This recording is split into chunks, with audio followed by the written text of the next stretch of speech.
نحمده ونستعينه ونستغفره ونعوذ بالله من شرور أنفسنا وسيئات أعمالنا من يهده الله فلا مضل له ومن يضلل فلا هادي له أشهد أن لا إله إلا الله وحده لا شريك له وأشهد أن محمدا عبده ورسوله. قال تعالى في كتابه العزيز: يا أيها الذين آمنوا اتقوا الله حق تقاته ولا تموتن إلا وأنتم مسلمون. وقال: يا أيها الناس اتقوا ربكم الذي خلقكم من نفس واحدة وخلق منها زوجها وبث منهما رجالا كثيرا ونساء واتقوا الله الذي تساءلون به والأرحام إن الله كان عليكم رقيبا. يا أيها الذين آمنوا اتقوا الله وقولوا قولا سديدا يصلح لكم أعمالكم ويغفر لكم ذنوبكم ومن يطع الله ورسوله فقد فاز فوزا عظيما. أما بعد فإن أصدق الحديث كتاب الله وخير الهدي هدي محمد صلى الله عليه وعلى آله وسلم وشر الأمور محدثاتها فإن كل محدثة بدعة وكل بدعة ضلالة وكل ضلالة في النار. معاشر المسلمين جماعة رحمني ورحمكم الله. Alhamdulillah, kalimat syukur mari senantiasa kita ucapkan sebagai salah satu kewajiban kita kepada Allah Subhanahu wa taala yang senantiasa mendapatkan nikmat dari Allah Subhanahu wa taala. Dan dengan nikmat-nikmat yang Allah Subhanahu wa taala berikan kepada kita, maka mari kita gunakan untuk menambahkan iman dan takwa kita kepada Allah Subhanahu wa taala. Jemaah rahimani wa rahimakumullah. Hampir merupakan suatu kebiasaan yang terjadi di banyak kaum muslimin. Dan ini merupakan musibah. Ketika kita sampaikan kepada mereka dalil dari suatu permasalahan agama, ketika kita sampaikan kepada mereka satu hadis dari Rasul sallallahu alaihi wasallam, maka mereka masih menawar dengan mengatakan, datangkan kepada kami ayat Allah Subhanahu wa taala. Sebagian lagi dari kaum muslimin tidak menganggap sama sekali hadis dari Rasul sallallahu alaihi wasallam. Mereka mengatakan bahwa apa yang Allah Subhanahu wa taala sebut di dalam Al-Qur'an pada surat Al-Hijr ayat yang ke-9, "Inna nahnu nazzalna dzikra wa inna lahu lahafizun." Sesungguhnya kami menurunkan az-zikra dan kami yang menjaganya. Mereka menafsirkan, mereka mengatakan bahwa yang dimaksud dengan az-zikra di sini adalah Al-Quran saja. Sehingga mereka mengatakan kalau Al-Quran itu terjaga, sementara hadis-hadis Rasul sallallahu alaihi wasallam tidak terjaga. Sebagian lagi dari kaum muslimin membedakan tentang masalah kekuatan hujjah, sehingga mereka mengatakan mereka akan menerima hadis-hadis yang mutawatir dan tidak akan menerima hadis-hadis ahad, khususnya dalam masalah akidah. Ini sebenarnya sebagaimana tadi kita katakan merupakan musibah yang melanda sebagian besar dari kaum muslimin. Padahal kalau kita kembali kepada dua kalimat syahadat yang kita ucapkan, asyhadu an la ilaha illallah asyhadu anna Muhammadar Rasulullah. Aku bersaksi bahwa tidak ada ilah yang berhak diibadahi kecuali hanya Allah, dan bahwa Nabi Muhammad sallallahu alaihi wasallam adalah utusan Allah Subhanahu wa taala. Di mana dari konsekuensi syahadat bahwa Muhammad adalah utusan Allah Subhanahu wa taala adalah tasdiquhu fima akhbar, membenarkan apa yang dikabarkan oleh Nabi sallallahu alaihi wasallam, mempercayai semua yang disampaikan oleh Nabi sallallahu alaihi wasallam, baik itu Al-Qur'an maupun sunnah hadis dari Nabi sallallahu alaihi wasallam. Sehingga Nabi sallallahu alaihi wasallam memang tugasnya membacakan kepada kaum muslimin, yatlu alaihim ayati wa yu'allimuhumul kitaba wal hikmah, membacakan ayat-ayat Allah Subhanahu wa taala dan mengajarkan kepada mereka al-kitab, yaitu Al-Quran. Nabi alaihi salatu wasallam menjelaskan makna dari ayat-ayat Al-Quran. Demikian juga menjelaskan al-hikmah. Al-hikmah adalah sunnah Rasul sallallahu alaihi wasallam.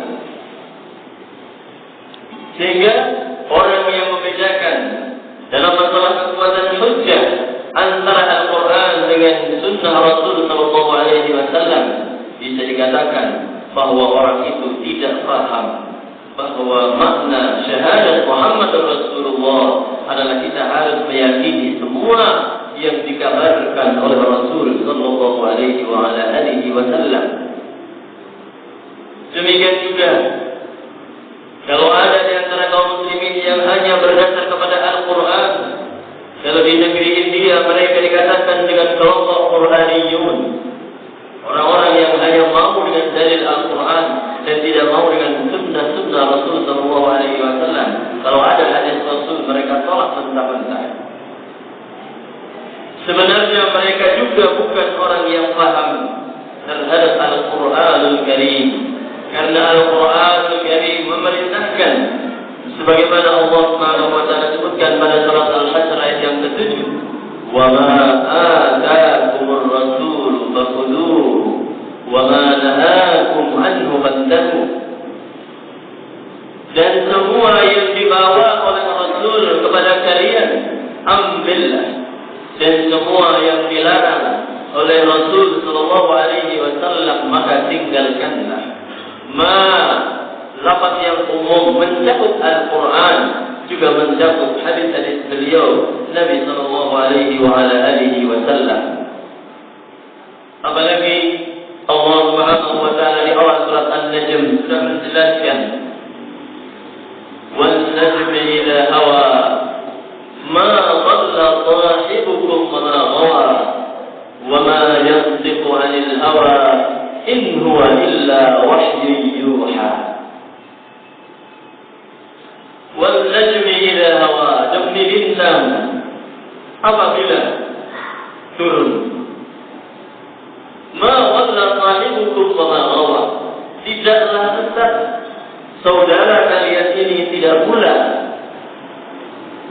tidaklah salah saudara kalian ini, tidak pula dia menyimpang.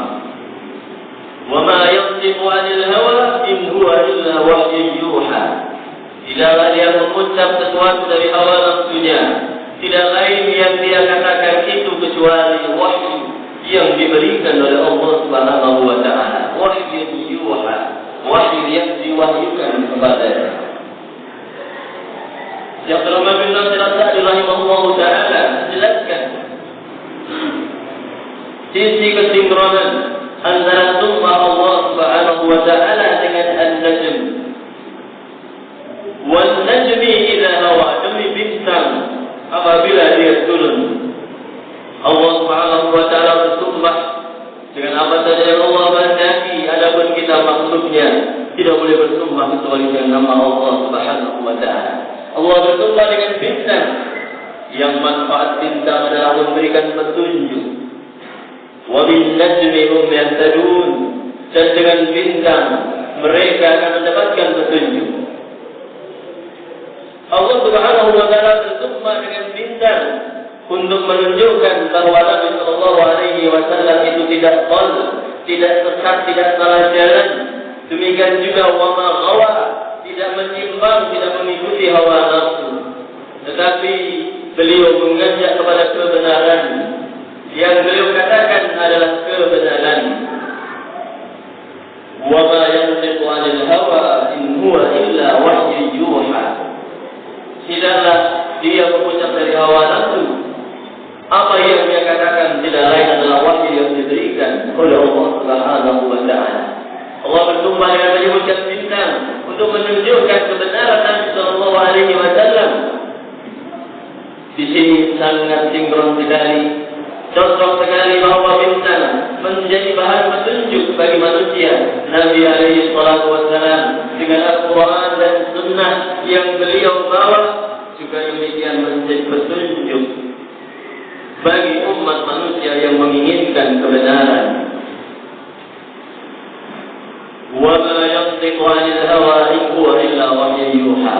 Tidaklah Nabi alaihi salatu wasallam mengucap dari hawa nafsu, melainkan apa yang beliau katakan itu adalah wahyu dari Allah Subhanahu wa taala.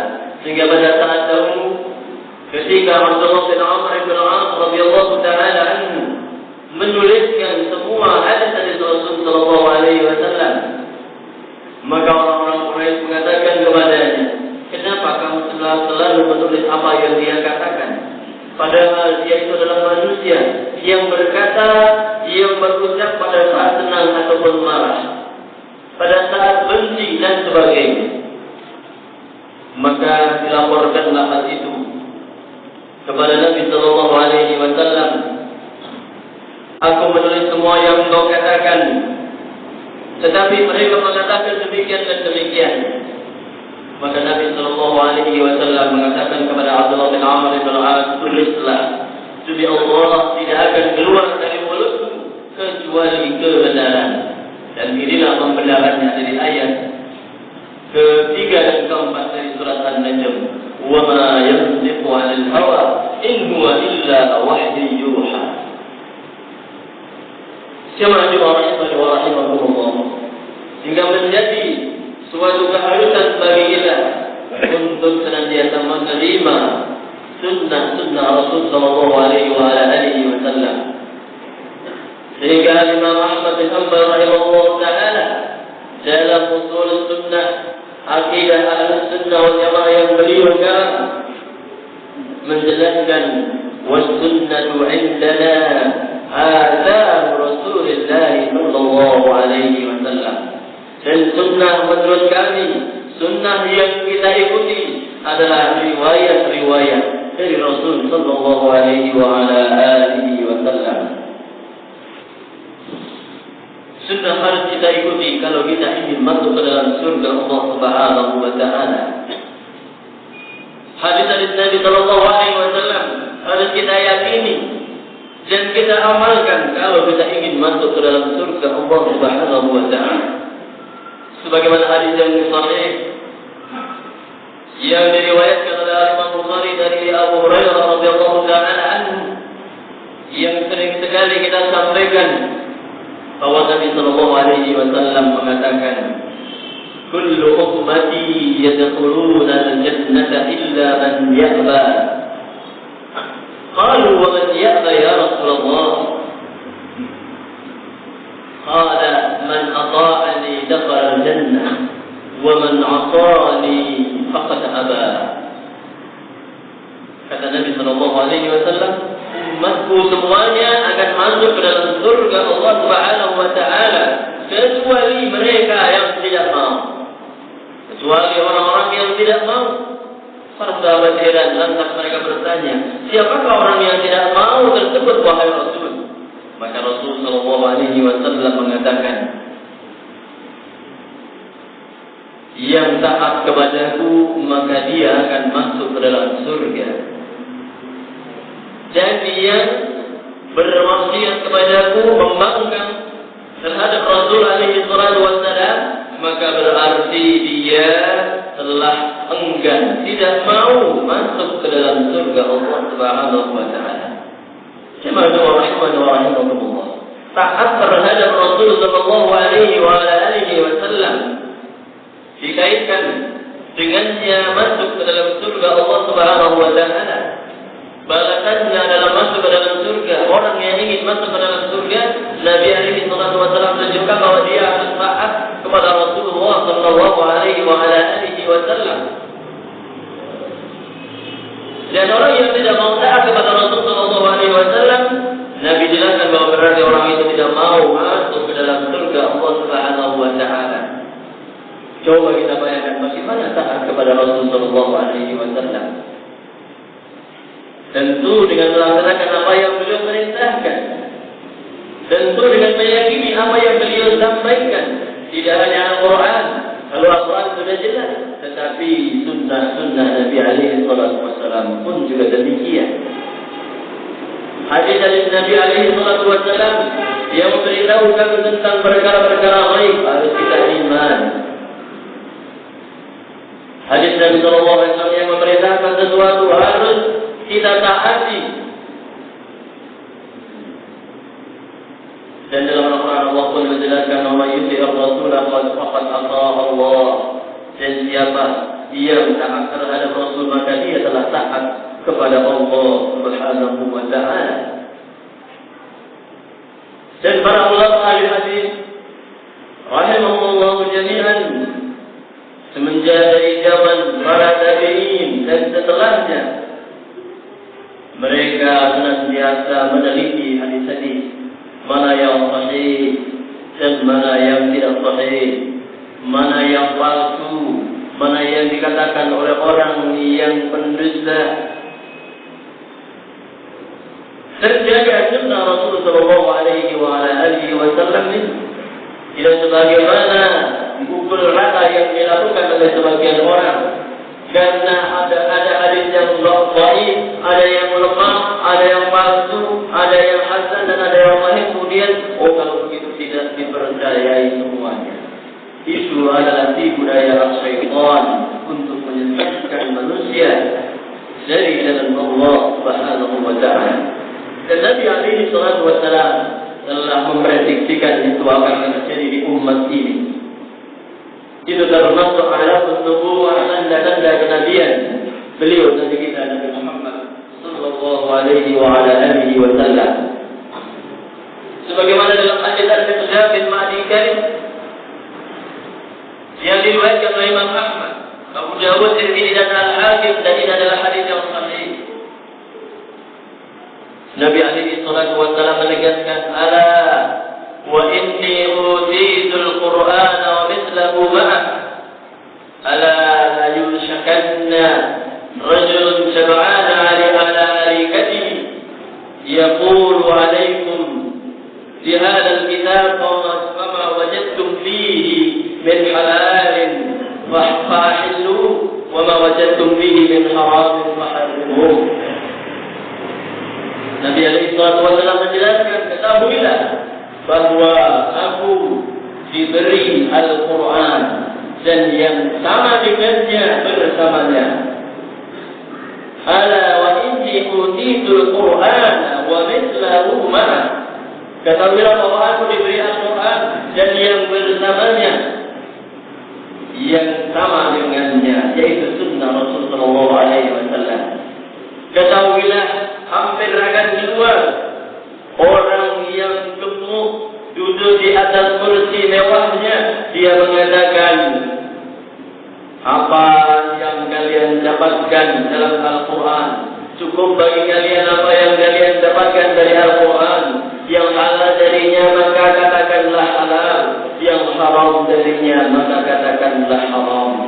Itu sudah diramalkan oleh Rasulullah sallallahu alaihi wasallam. Akan ada orang yang seperti itu perilakunya, hanya mau terhadap Quran. Dan sebenarnya sebagaimana tadi kita katakan, kalau orang benar-benar memahami isi Al-Quran dalam banyak ayat, lebih dari 70 tempat dalam Al-Quran Allah Subhanahu wa taala perintahkan kita untuk taat terhadap Rasulullah sallallahu alaihi wa ala alihi wasallam. Apa makna ketaatan? Tidak lain adalah melaksanakan perintah-perintah beliau, melaksanakan anjuran-anjuran beliau, meninggalkan larangan-larangan beliau. Dan itulah memang yang benar. Barakallahu li wa lakum fil Qur'anil 'azim wa nafa'ani wa iyyakum bima fihi min al-ayati wa dhikril hakim. Aqulu qawli hadha wa astaghfirullahal 'azim li wa lakum wa lisa'iril muslimina min kulli dhanbin fastaghfiruhu innahu huwal ghafurur rahim.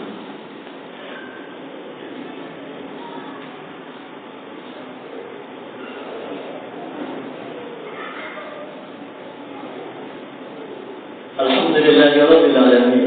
Wassalatu wassalamu ala asyrafil anbiya'i wa imamil mursalin nabiyyina Muhammadin wa ala alihi wa sahbihi ajma'in wa man tabi'ahum bi ihsan ila yaumiddin. Asyhadu an la ilaha illallah wahdahu la syarika lah wa asyhadu anna Muhammadan 'abduhu wa rasuluh. Jamaah rahimani wa rahimakumullah. Allah Subhanahu wa ta'ala mengatakan pada surat An-Nahl ayat ke-44,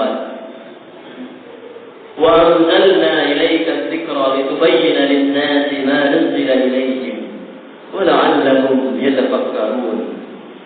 Dan kami turunkan kepadamu az-dzikra agar supaya engkau jelaskan kepada manusia apa yang diturunkan kepada mereka, agar mereka bisa menjadi orang-orang yang berfikir. Pada ayat ini Allah Subhanahu wa taala menjelaskan salah satu tugas Nabi sallallahu alaihi wasallam adalah menjelaskan Al-Qur'an, menafsirkan Al-Qur'an kepada mereka para sahabat Rasulullah sallallahu alaihi wasallam radhiyallahu anhu. Sehingga sudah barang tentu dari ayat itu Allah Subhanahu wa taala memerintahkan kita untuk menerima hadis Nabi sallallahu alaihi wasallam, yang mana hadis Nabi alaihi wasallam tidak lain kecuali menjelaskan ayat-ayat Al-Qur'an, ayat-ayat Allah Subhanahu wa taala. Al-Qur'an dan Sunnah tidak boleh kita bedakan dalam masalah kekuatan hujjahnya. Memang kita membedakan antara Al-Quran dan Sunnah dalam perkara-perkara yang dibenarkan oleh syariat. Seperti misalnya kita katakan Al-Quran itu kalam Allah, sedangkan Sunnah itu kalam Rasulullah. Al-Quran adalah perkataan Allah, adapun Sunnah itu adalah perkataan Rasulullah alaihi salatu wassalam. Tetapi semuanya adalah wahyu dari Allah Subhanahu wa taala, sebagaimana pada hadis Al-Misam bin Mahdi tadi dan juga pada ayat ketiga dan keempat dari surat An-Najm.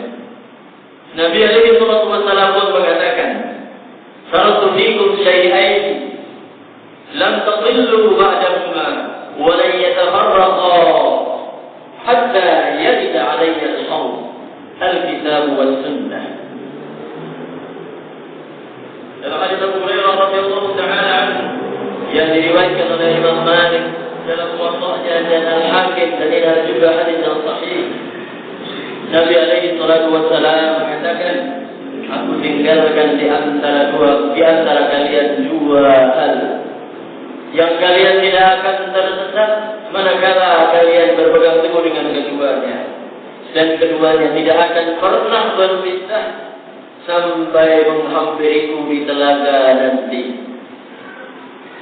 Kalau kita ingin hebat dan selamat dari kesesatan, dari hadis ini Nabi alaihi wasallam menunjukkan kita harus berpegang dengan Al-Qur'an was Sunnah, Kitabullah dan Sunnah Rasulullah sallallahu alaihi wasallam. Keduanya tidak akan pernah berpisah karena bersumber dari sumber yang satu, yaitu Allah Subhanahu wa taala. Melalui Al-Qur'an, lafaz dan maknanya dari Allah Subhanahu wa taala, sementara Sunnah lafaznya dari Nabi sallallahu alaihi wasallam dan isinya maknanya dari Allah Subhanahu wa taala. Maka tidak boleh kita membedakan antara Al-Qur'an dan Sunnah dalam masalah kekuatan hujjah. Itu adalah jalan orang-orang yang menyimpang, itu adalah jalan orang-orang yang tersesat. Wal'iyadu billah. Semoga Allah Azza wa Jalla melindungi kita dari pemikiran-pemikiran yang sesat. Inna Allah wa malaikatahu yusalluna 'alan nabi. Ya ayyuhalladzina amanu sallu 'alaihi wa sallimu taslima. والمسلمات. اللهم صل على محمد وعلى آل محمد كما صليت على إبراهيم وعلى آل إبراهيم إنك حميد مجيد. وبارك على محمد وعلى آل محمد كما باركت على إبراهيم وعلى آل إبراهيم إنك حميد مجيد. وارض اللهم عن الخلفاء الأربعة الراشدين أبي بكر وعمر وعثمان وعلي وعن سائر أصحابك وأنت معهم بمنك وكرمك يا أرحم الراحمين. اللهم اغفر للمسلمين والمسلمات والمؤمنين والمؤمنات الأحياء منهم والأموات إنك سميع قريب مجيب الدعوات. ربنا ظلمنا أنفسنا وإن لم تغفر لنا وترحمنا لنكونن من الخاسرين. ربنا اغفر لنا ولوالدينا وارحمهم كما ربونا صغارا. اللهم أرنا الحق حقا وارزقنا اتباعه وأرنا الباطل باطلا وارزقنا اجتنابه.